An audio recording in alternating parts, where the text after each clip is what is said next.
गौरीकुंड में भारी भूस्खलन, मलबे में दबे 4 शव बरामद, 13 लापता को ढूंढने के लिए रेस्क्यू जारी।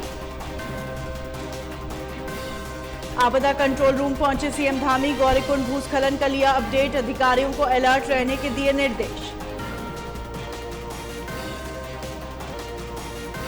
बागेश्वर में भारी बारिश का कहर, मलबा आने से सड़क पर बने पहाड़ जान जोखिम में डालकर स्कूल जा रहे बच्चे।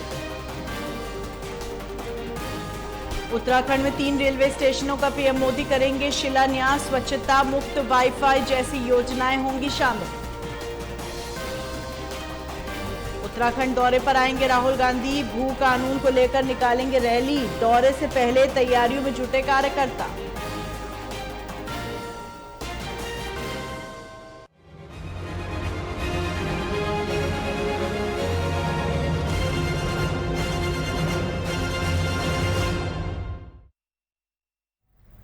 नमस्कार, स्वागत है आपका। आप देख रहे हैं उत्तराखंड लाइव, मैं हूं आपके साथ है ना। उत्तराखंड के केदारनाथ धाम के मुख्य पड़ाव पर एक बार फिर बारिश ने अपना तांडव दिखाया है। बीती रात गौरीकुंड, सोनप्रयाग और आसपास में भारी बारिश ने जमकर तबाही मचाई है। गौरीकुंड में पहाड़ी से मलबा गिरने की वजह से 3 दुकानें ध्वस्त हो गई और इस घटना में 13 लोगों के लापता होने की सूचना मिल रही है। जिस वक्त पहाड़ी से मलबा गिरा उस समय दुकान में कई लोग सो रहे थे और इन लोगों का कुछ पता नहीं लग पा रहा था। इनमें ज्यादातर लोग नेपाली मूल के बताए जा रहे हैं। वहीं सूचना पाकर एसडीआरएफ की टीम मौके पर पहुंच गई, लेकिन लगातार बारिश के कारण रेस्क्यू कार्य ठीक से शुरू नहीं हो पा रहा है। लोगों ने मलबे में दबे होने या फिर मंदाकिनी नदी में बहने की आशंका जताई है। वहीं हादसे में लापता होने वालों की संख्या बढ़ सकती है। वहीं भारी बारिश के कारण केदारनाथ यात्रा को फिलहाल रोक दिया गया है।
गौरीकुंड की घटना की जानकारी लेने के लिए खुद मुख्यमंत्री पुष्कर सिंह धामी आपदा कंट्रोल रूम पहुंचे। उन्होंने आपदा विभाग के अधिकारियों से केदार घाटी की घटना का अपडेट लिया। मुख्यमंत्री पुष्कर सिंह धामी ने कहा, देर रात को गौरीकुंड से इस हादसे की सूचना मिली है, जिसके बाद से 13 लोगों के लापता होने की सूचना मिली। हालांकि लापता लोगों के खोजबीन की प्रक्रिया जारी है।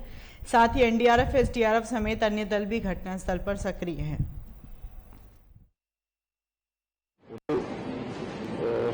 ऐसे हादसे की सूचना मिली है और लगातार तब से लेकर 13 लोग वहां से लापता हैं। उन सभी की खोजबीन की जा रही है और जो जरूरी सहायता है वह भी की जा रही है। और जो लोग उसमें लापता बताए जा रहे हैं उस हादसे में, उनके जो नज़दीक के रिश्तेदार हैं, नातेदार हैं, उनको भी संपर्क किया जा रहा है कि जिससे वो ठीक प्रकार से उनका पता लगे। टीमें बनाकर लगातार जो भी रेस्क्यू हो सकता है या खोजबीन हो सकती है उसको किया जा रहा है। साथ ही बचाव दल के लोग हैं, जिला प्रशासन है, सारे मौके पर पहुंच गए हैं।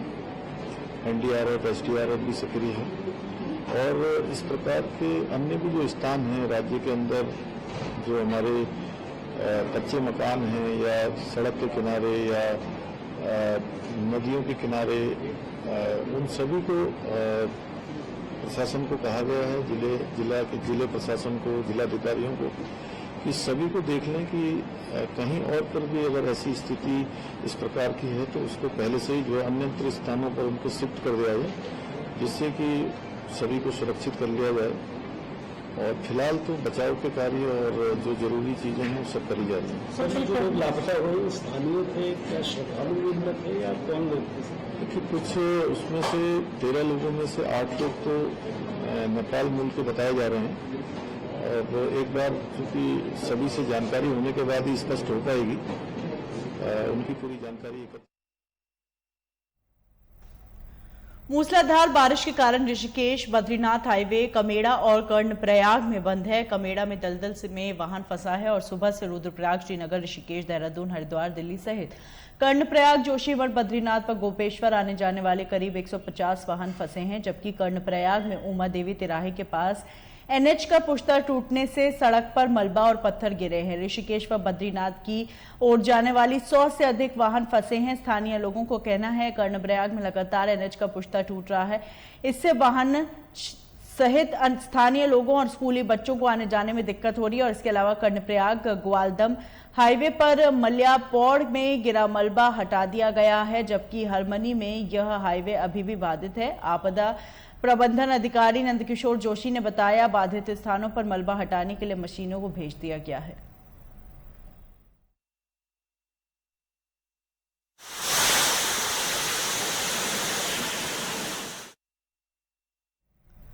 उत्तराखंड के हरावाला, रुड़की और लालकुआं रेलवे स्टेशन की सूरत जल्द बदल जाएगी। अमृत भारत स्टेशन योजना के तहत इन तीनों रेलवे स्टेशनों के लिए 83 करोड़ 6 लाख रुपए की धनराशि स्वीकृत कर दी गई है। पीएम मोदी 6 अगस्त को तीनों रेलवे स्टेशनों के सौंदर्यीकरण एवं विस्तारीकरण का शिलान्यास करेंगे।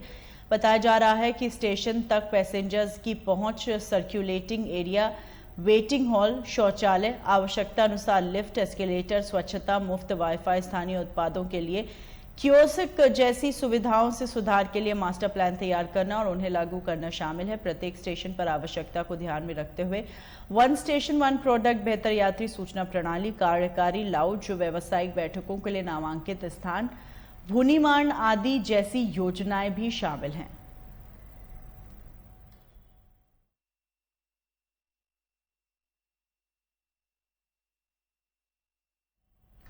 प्रदेश कांग्रेस के वरिष्ठ उपाध्यक्ष धीरेन्द्र प्रताप ने बताया, कांग्रेस के शीर्ष नेता राहुल गांधी के आगामी उत्तराखंड के दौरे को लेकर आयोजित 6 अगस्त की बैठक अब 7 अगस्त को होगी। उन्होंने कहा कि पार्टी ने इस बैठक के लिए तमाम शीर्ष नेताओं को देहरादून आने का न्योता भेजा है। पूर्व मुख्यमंत्री हरीश रावत, नेता प्रतिपक्ष यशपाल आर्य, छत्तीसगढ़ में हाल ही में नियुक्त किए गए वरिष्ठ पर्यवेक्षक प्रीतम सिंह, पूर्व कांग्रेस अध्यक्ष गणेश गोतियाल सहित कई पदाधिकारी बैठक में शामिल होंगे। वहीं प्रदेश कांग्रेस के वरिष्ठ उपाध्यक्ष धीरेन्द्र प्रताप ने कहा, उत्तराखंड राज्य निर्माण आंदोलनकारी ताकतों में भू कानून को लेकर 9 अगस्त को देहरादून में विशाल प्रदर्शन का ऐलान किया है। कांग्रेस भी 9 अगस्त को राज्य भर में कार्यक्रम आयोजित करेगी और भारत छोड़ो आंदोलन के संघर्ष में शामिल नेताओं को याद करेगी।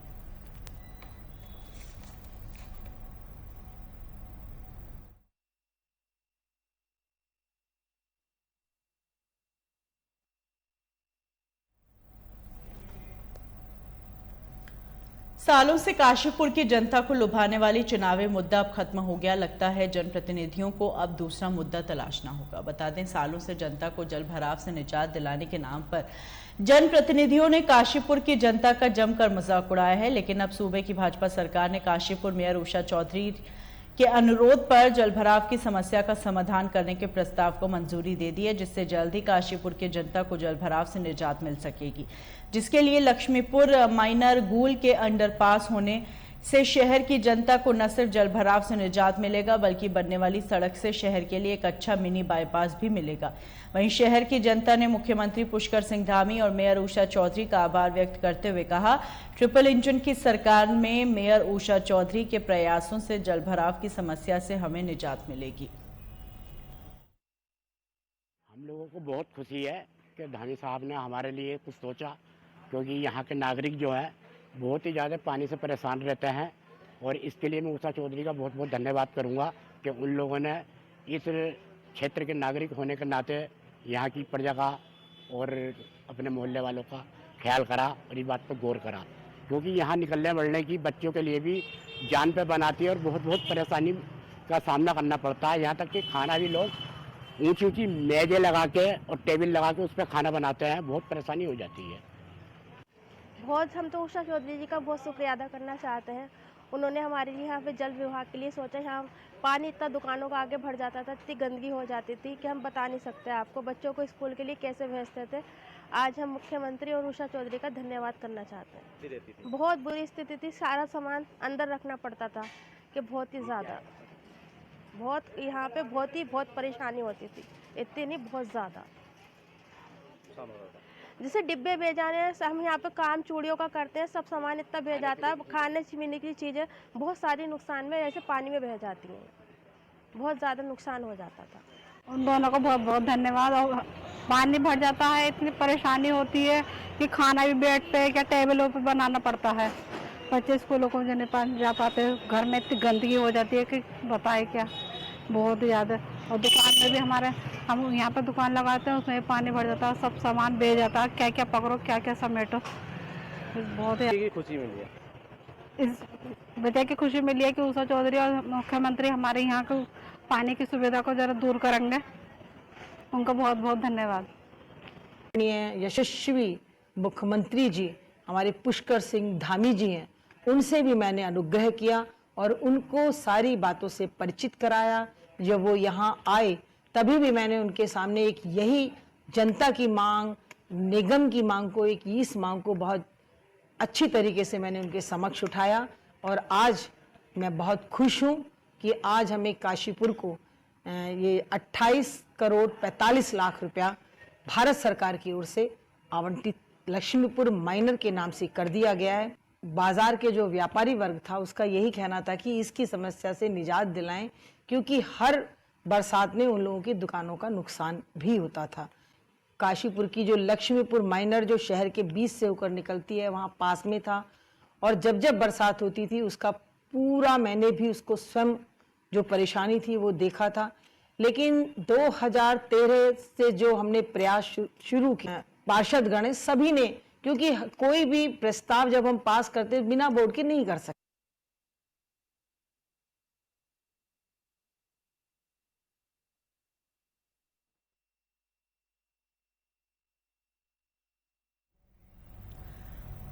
वाहन चोरी के मामले में हरिद्वार पुलिस के हाथ बड़ी कामयाबी लगी। बता दें 26 जुलाई की रात को शातिर चोर स्कूटी चोरी कर फरार हो गया था, जिसके बाद पुलिस ने आसपास के सीसीटीवी के माध्यम से सर्च अभियान शुरू किया और चेकिंग के दौरान एक अभियुक्त मोहम्मद नावेद को एक्टिवा के साथ पकड़ लिया। पुलिस की घेराबंदी के दौरान अभियुक्त नावेद के साथ बैठा उसका साथी कूदकर फरार हो गया। फिलहाल पुलिस ने आरोपी से पूछताछ करके कई चोरी के वाहनों को बरामद किया और बाकी फरार साथियों की तलाश भी शुरू कर दी है।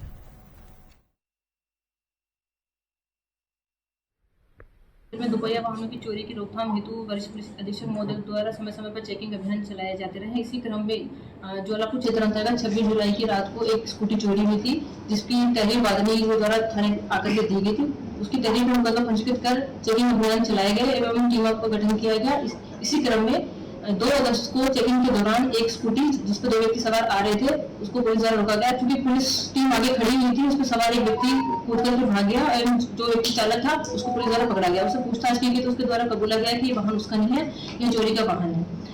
उससे पूछताछ में और भी चीजें प्रकाश में, जिसमें उसके द्वारा कबूला गया कि उसके द्वारा अन्य क्षेत्रों से, हरिद्वार शहर के ही अन्य क्षेत्रों से अन्य वाहनों को भी उठाया गया है, जो उसकी निशानदेही पर बरामद किए गए। इस क्रम में पुलिस टीम द्वारा 6 बाइक और 1 स्कूटी बरामद की गई है।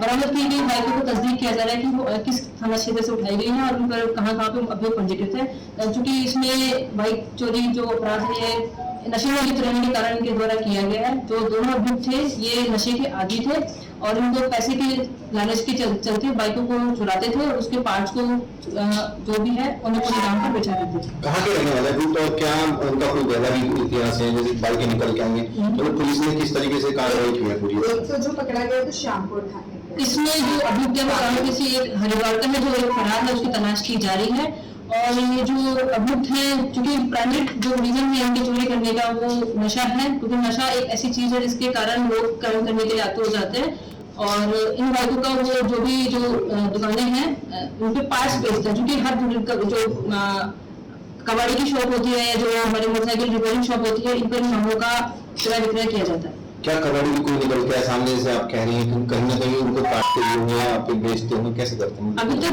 जो प्राइमरी पूछताछ में संज्ञान में है उसके अनुसार उनके द्वारा इनको अपने परिचितों को भी दिया जाता रहा है और कुछ दुकानों पर भी बेचा गया है। क्योंकि अभी तक किसी कबाड़ी का नाम उसमें प्रकाश में नहीं है। गहन पूछताछ में अगर ऐसा कुछ आता है तो उनके खिलाफ भी अग्रिम विधिक कार्रवाई अमल में लाई जाए।